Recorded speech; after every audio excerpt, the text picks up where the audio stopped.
सारी बात याद हो।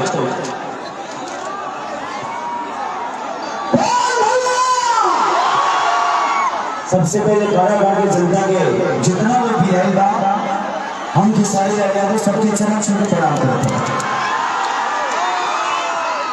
जिंदगी में हमनी के लिए संघर्ष जड़ मांगा पहले खुद के बड़ा करे खातिर आजकल अपना जनता के जो गरीबी जो व्यवस्था बा ओकरा के सुधारे खातिर भी हमनी के फील्ड में आवे मजबूरी हो गई बा।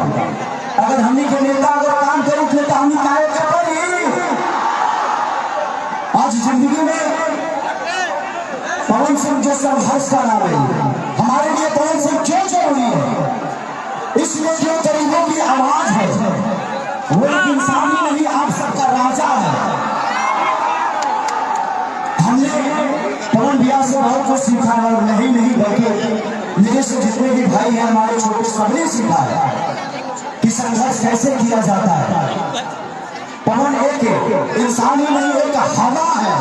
पवन सिंह जी का आगमन हो गया। दोनों भाई आ गए।